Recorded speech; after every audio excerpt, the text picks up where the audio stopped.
vamos a ver ahora la motivación por aprender y cómo el tipo de enfoque también va a ser súper importante. Miren, cuando un estudiante lo desarrolla bajo un enfoque superficial, es un estudiante que siempre va a estar porque hay una motivación externa, es decir, memoriza lo que tiene que aprender, se va a demorar menos probablemente en entenderlo, en aplicarlo, en asociarlo a cosas.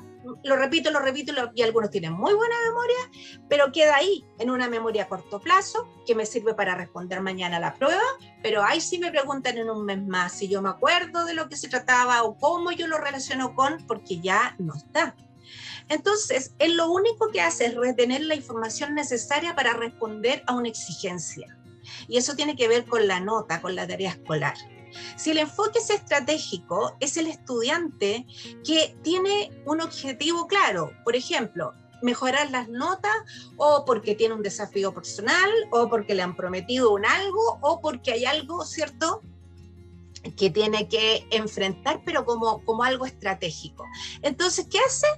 Ve qué es lo que tiene que hacer para lograr ese desafío, y normalmente tiene que ver con mejorar notas, mejorar y estar muy al pendiente de qué es lo que evalúa este profesor, qué tipo de prueba hace este profesor, para prepararme para responder a esa exigencia.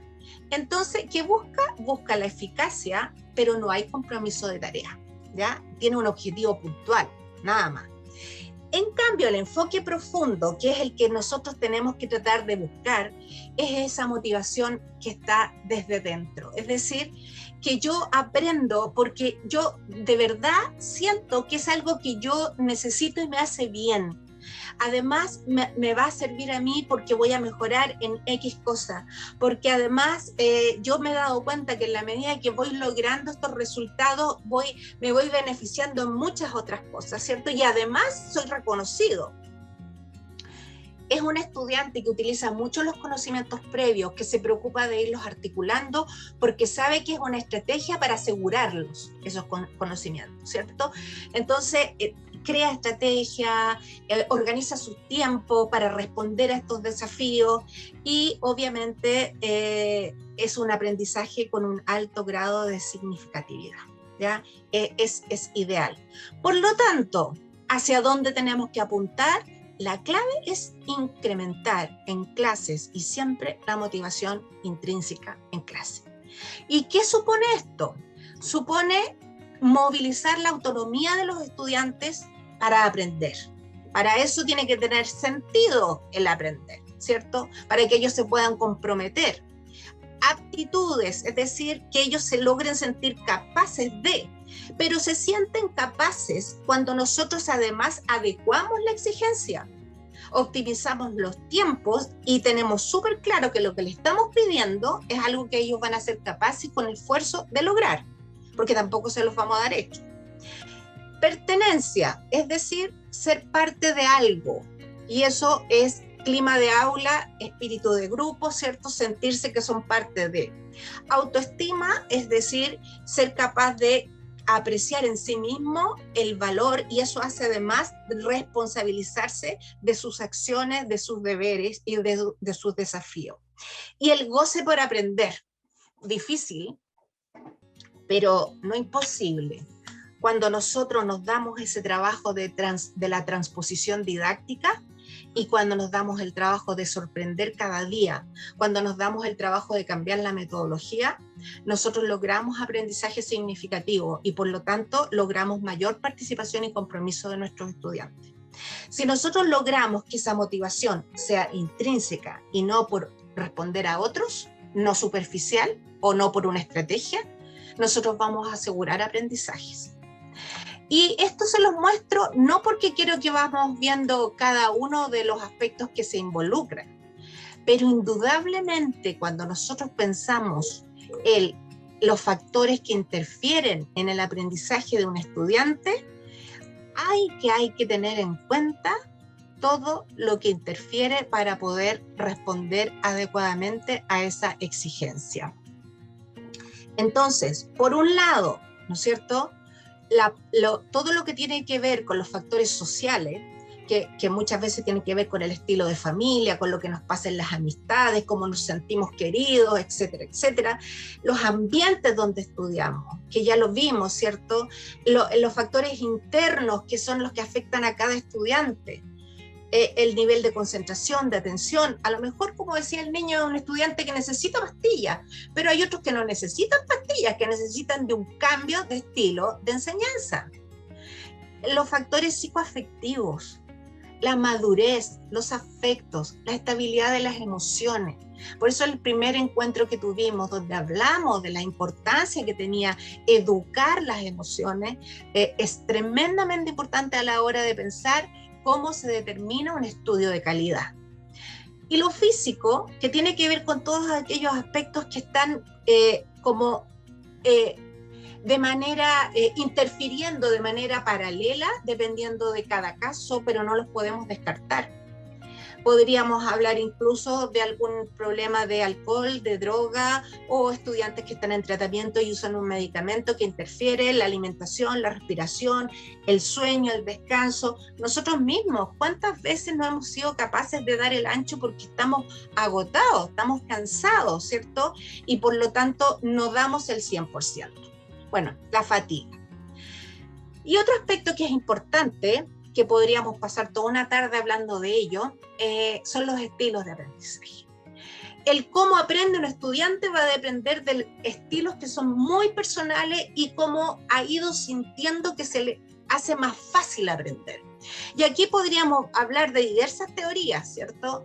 La teoría de la programación neurolingüística o de los hemisferios cerebrales o de las inteligencias múltiples o de Cole, que se trabaja mucho en el tema de la motivación, es decir, aquellos estudiantes que aprenden mejor desde la teoría, que aprenderían muy bien si le doy un pequeño documento, ¿cierto? O si le doy un desafío de buscar bibliografía, o aquel estudiante que es más pragmático, que si le doy un desafío para hacer, para llevar a cabo, para trabajar en un algo, va a lograr aprender mejor que si lo lee, o que si solo me escucha, o si solo lo mira.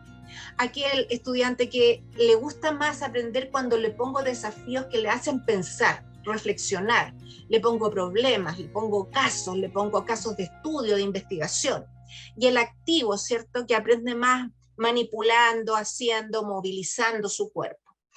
Hay muchos estilos y muchas formas, y yo creo que si yo les pregunto a ustedes, les digo, ¿cómo es preferentemente el estilo que utilizan tus estudiantes en clase?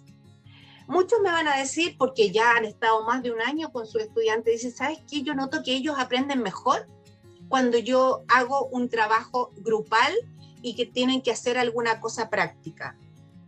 O otro dice, cada vez que yo pongo un video que tiene audio y visualización, inmediatamente un gran porcentaje de mi aula capta inmediatamente el proceso. Entonces, el cómo yo decido qué voy a usar y cómo le voy además a guiar a él, el cómo le va a ser más fácil aprender, tiene que ver en cuánto yo conozco el estilo que tienen mis estudiantes para aprender.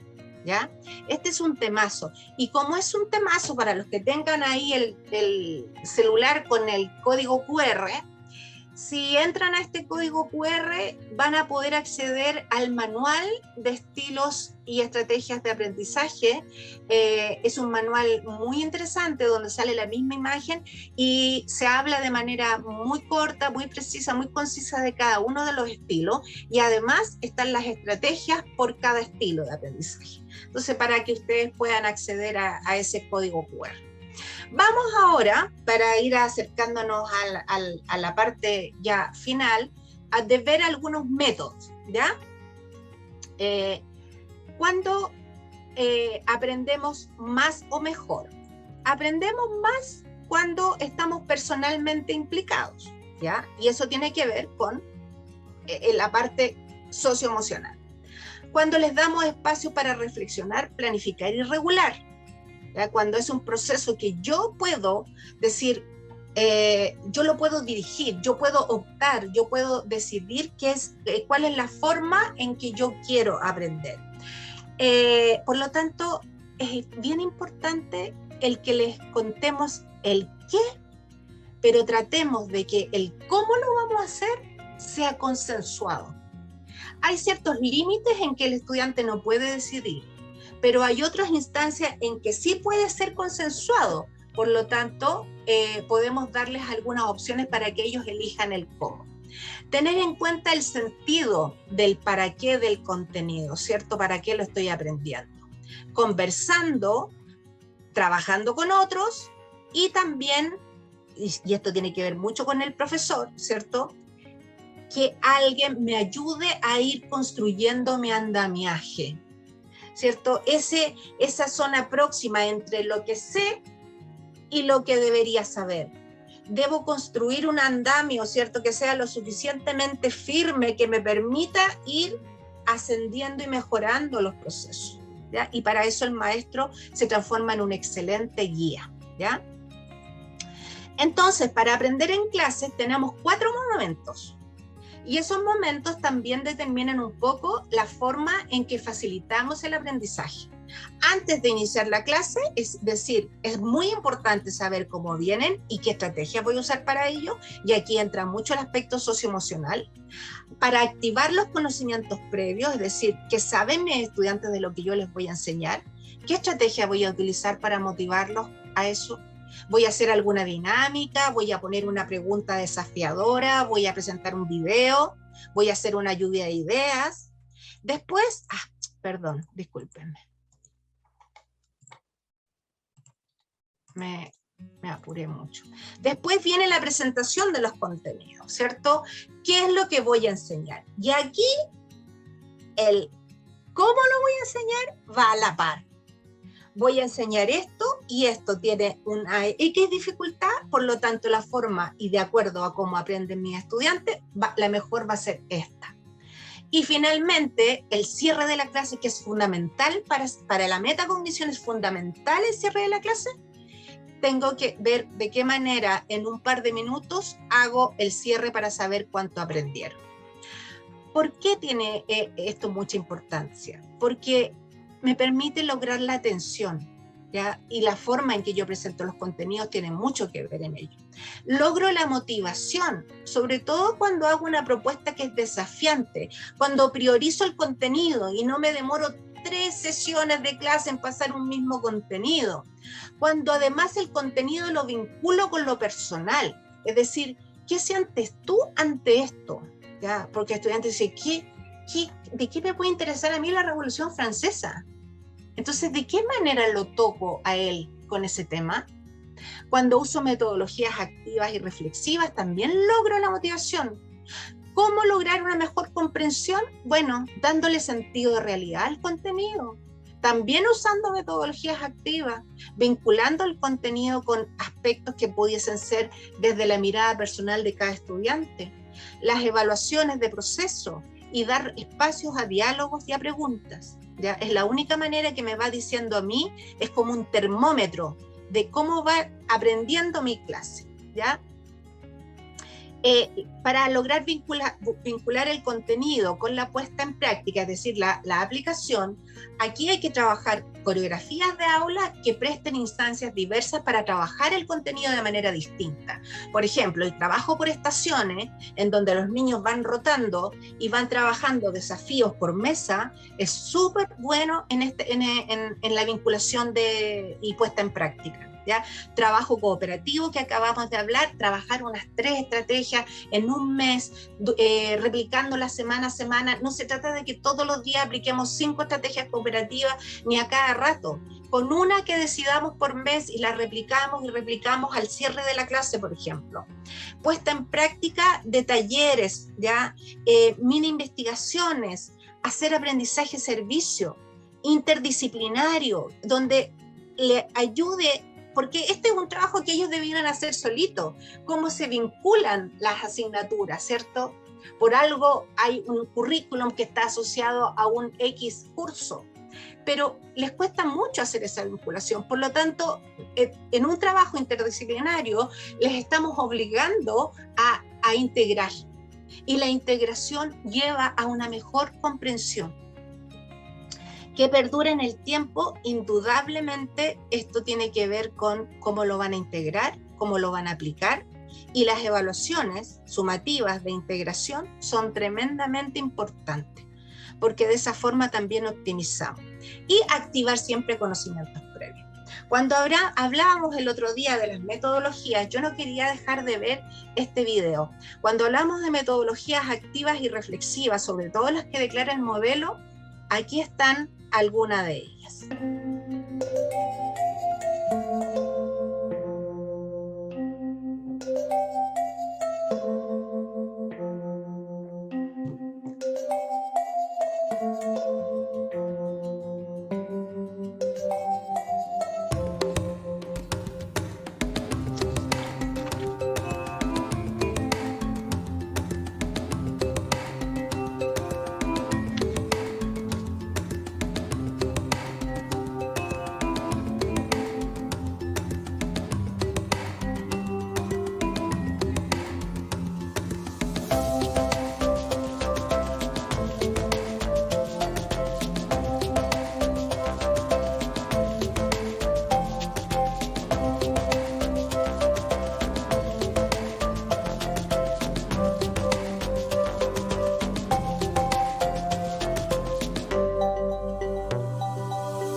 Bueno, otro aspecto que es muy importante considerar para trabajar en la clase, porque ahora lo que estamos tratando es de acercarnos más a la parte del uso de estrategia, es la escalera de la metacognición. Esto lo tienen que haber visto porque aparece mucho como parte del portafolio docente.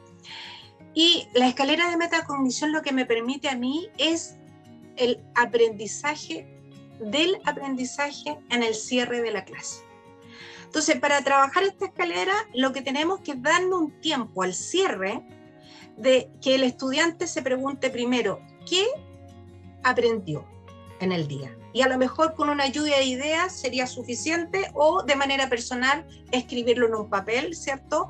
Y preguntarle a 2 o 3. ¿Cómo he aprendido? Es decir, ¿qué estrategia utilicé para aprender? ¿Ya? Y si se me hizo más fácil o más difícil. Luego, el para qué me ha servido lo que aprendí. Y aquí viene el sentido de realidad y utilización. Lo que yo les digo que a los estudiantes les cuesta tanto. ¿Para qué estoy estudiando esto? ¿Ya? Y cuando estudiaron en la clase y nunca entendieron por dónde iba esto desde la utilidad, el momento en que al escuchar distintas opiniones empiecen a encontrar ese enganche que permite tomar ese contenido y guardarlo. Es decir, no lo había entendido. Ese insight, ¿cierto? Ese encendido de ampolleta es tremendamente importante. Y finalmente, ¿en qué otras ocasiones puedo utilizarlo? Ya, perdón, un segundo que se está agotando la batería. Ahí parece. Ahí. ¿En qué otras ocasiones puedo utilizarlo? Es decir, de qué manera yo recupero esto como un aprendizaje y me va a servir en otras ocasiones o en otros momentos o para otro tipo de contenido de otra asignatura. Entonces, el hacer esto es tremendamente importante. Esto también tiene que ver, por ejemplo, con las dianas que se hacen en evaluación, que al final de una clase uno pinta qué tanto siente, en qué grado siente que ha aprendido el contenido, ¿ya? Y hay varias preguntas que podemos ir desarrollando en esa diana, pero no es el momento. El método básico para ayudar a nuestros estudiantes, por ejemplo, cuando están aprendiendo en la clase o cuando van a estar en su casa aprendiendo, es la forma en que enfrentan la lectura de un contenido. La lectura debería ser, y esto es como lo básico, pausada, muy detenida, marcando, ¿cierto? Y acompañando preguntas. Es decir, leemos un párrafo, es muy bueno. Antiguamente los libros no se rayaban porque era como un pecado rayar los libros. Hoy en día un contenido manejado, masticado, disfrutado es el libro que está rayado, que tiene una anotación, que tiene un concepto, que buscó una definición, que vinculó, que hizo unas rayitas, ¿cierto? Eso es un libro trabajado. Entonces, aquí lo importante es que se vaya haciendo preguntas o cuestionamientos por párrafo o por plana. Una vez que subrayó, que se hizo preguntas, no espere pasar toda la unidad, no espere leer todo el tema y después cómo volver atrás. Esquematice cada pregunta que se ha hecho. ¿Cuál sería la respuesta de acuerdo a lo que acaba de leer en un esquema de 2 o 3 líneas? Después, repetir o parafrasear. ¿Qué quiso decir el autor? Pero ¿qué quiso decir desde cómo yo lo puedo decir? Dígalo en voz alta. Cuando dice, ahora explícamelo con tus palabras, ¿cierto? Parafrasear. Un resumen, ¿cierto? Que después de todo esto anterior, tomamos esto y hacemos un pequeño resumen. Y finalmente lo repaso, el resumen, repaso los esquemas, el subrayado, etc. Eso permitiría una consolidación de estudio, ¿ya? En caso contrario, solo se van a quedar aquellos aspectos que más les haya llamado la atención o que han sido comprensivamente más fácil en la lectura. Otro método es Eplemer. Y es muy similar a los anteriores, pero las siglas acompañan el concepto. Entonces dice, examine la información, es decir, diga al estudiante que, como cuando hojeamos una revista, que la vea, que le vea los dibujos, los monitos, los títulos, que dé una ojeada rápida, ¿ya? Después vuelva atrás y mire el título y hágase un par de preguntas. ¿Qué cree usted, cierto, con ese título? ¿Qué te preguntarías? Porque en el fondo está buscando una línea conductora hacia un algo y un desafío. Lea. Ahora lea y subraye. ¿Ya? Y cuando vaya leyendo y subrayando, si es posible, ojalá puede ir haciendo un pequeño esquemita o un pequeño organizador gráfico, o démosle una hoja que acompañe la lectura con una rutina de pensamiento y que la vaya completando. Eso va a ir haciendo un complemento maravilloso para el proceso de la retención de la información. Memorice lo que haya que memorizar, y para eso podemos darles indicadores bien claros, porque hay muchos que recitan como loro y se aprenden la unidad entera. Y exponga. La exposición no es que yo voy a ir a hablar delante de mis estudiantes, de mis compañeros, sino que yo memorizo y expongo porque lo digo en voz alta, ¿ya? Como yo lo entendí. Y revise.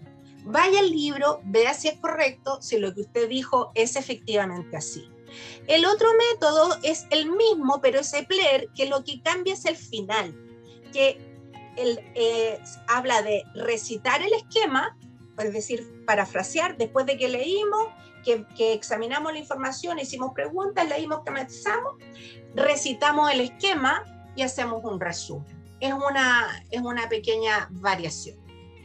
Y finalmente les quiero dejar con este desafío de Target. Target significa meta y fue diseñado por Epstein desde entre 1988 y 1989 y fue adaptado después por Ames. ¿Qué significa target? La primera letra T es tarea, la A es autoridad, la R es reconocimiento, la G es agrupación, que sería grouping, ¿cierto? En inglés, evaluación y timing o tiempo, ¿ya? ¿Por qué es importante este target? Porque Epstein lo que hizo fue crear un enfoque que pudiera servirle al docente para que en su clase pudiera ver cómo está el desarrollo de las metas y las motivaciones y cómo en alguna medida se puede dar esta motivación intrínseca de la que estábamos hablando al principio. Veamos un poco, entonces, yo en cada letra tendría que hacerme preguntas. Por ejemplo, para la tarea, cuando yo tenga que presentar esta meta o tarea, debo pensar qué tengo que tomar en cuenta en el diseño o en esta planificación de la clase, ¿cierto? Para lograr que mis estudiantes se interesen en lo que les voy a hablar. Voy a hacer lo mismo que siempre he hecho y me ha dado resultados, según yo, siendo estudiantes distintos.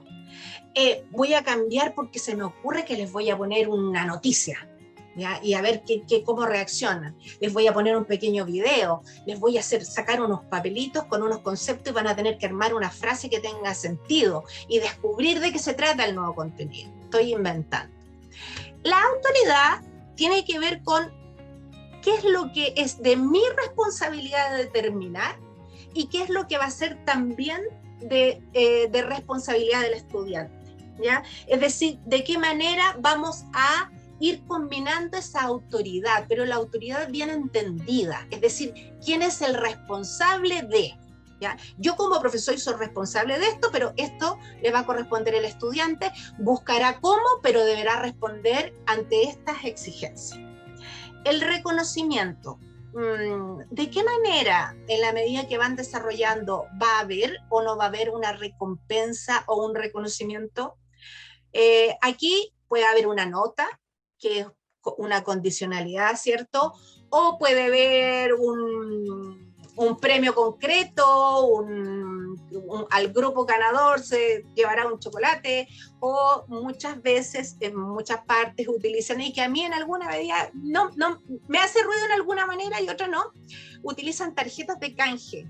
Entonces los estudiantes que van siendo premiados, por ejemplo, les dan una tarjeta de canje para que ellos puedan retrasar un día la entrega de una tarea y la pueden usar durante 3 meses. Y de fecha, claro que aquí hay que ser muy rigurosos en cuándo se entregan, cuándo lo utilizan, porque los estudiantes son muy vivos y ahí se nos puede pasar alguno con la famosa tarjeta. ¿Cómo lograr una comunidad de aprendizaje? Pero esta no es una comunidad de aprendizaje como la que conocemos, así con esta rigurosidad de la conformación, sino que tiene que ver en cómo aprendemos todos juntos, cómo colaboramos todos juntos en un proceso de aprender, ¿ya? Y la evaluación, ¿cómo voy a evaluar? Pero no cualquier evaluación, una estrategia de evaluación que mejore, mantenga o promueva aún más la motivación de los estudiantes. Voy a utilizar una rúbrica que los guíe, que los oriente. Voy a utilizar rutinas de pensamiento que se van a transformar posteriormente en una evaluación final. Voy a hacer 3 o 4 evaluaciones formativas y que después se transformen en una sumativa. Ahí hay que ver de qué manera, de acuerdo a el tipo de estudiante. Y el tiempo. Y esto es súper importante. ¿Cuál será la asignación de tiempo que le voy a dar a mis estudiantes, conociéndolos como los conozco y entendiendo la dificultad del contenido o la tarea que les voy a pedir? De manera más específica, entonces, podríamos decir que la tarea lo que pretende, ¿cierto?, es proponer una diversidad de posibilidades, pero esa tarea no debe ser una tarea dada y entregada y casi hecha por el profesor. Con esto, con lo otro, o sea, llegar y marcar, poco menos, ¿ya? Sino que debe potenciar la autonomía. ¿Qué tanto van a trabajar mis estudiantes aquí? ¿Ya? ¿De qué manera sienten que no es una obligación, sino que les da sentido y quieren hacerlo? Entonces, es muy importante el cómo lo planteo, ¿ya? Que el grado de dificultad no sea mucho, porque la diversidad de aula no todos van a poder en la misma medida, entonces tengo que pensar muy bien en todo mi grupo, ¿ya? Y fragmentar, a lo mejor tiene que ser por paso, a lo mejor no tiene que ser todo junto, ahí tengo que ver. En cuanto a la autoridad, ¿cierto? Es decir, estilo democrático. ¿Qué tanto tú y qué tanto yo me hago responsable de aprender? El refuerzo, el progreso, ¿cierto? Tanto personal o grupal, no olvidarme de elogiar, no olvidarme de reconocer, incluso los errores, pero hay que tener cuidado, porque los errores hay que entenderlos desde un qué bueno que puedes darte cuenta de esto porque no te va a volver a ocurrir. Y no restregarlo en la cara o no esperar a que llegue la evaluación para decir esto no está bien, esto está mal. Porque ahí no hubo evaluación de proceso, no hubo acompañamiento ni hubo retroalimentación. ¿Ya? Porque lo importante es que esa evaluación de proceso permita darse cuenta a tiempo de que no lo está aprendiendo mal. ¿Ya? Es muy importante trabajar agrupaciones diversas, ¿ya? Criterios en la evaluación y no olvidarse que la evaluación es privada. Eso es muy importante. Cuando de repente en la clase empezamos a viva voz a dar las notas o llamamos a alguien porque no le fue bien y hablamos con él y tal, a lo mejor el curso está trabajando, pero los oídos son unos radares que escuchan todo. Entonces hay que tener cuidado en el momento en que lo hacemos. Y el tiempo, ¿cierto?, para que no provoque ansiedad.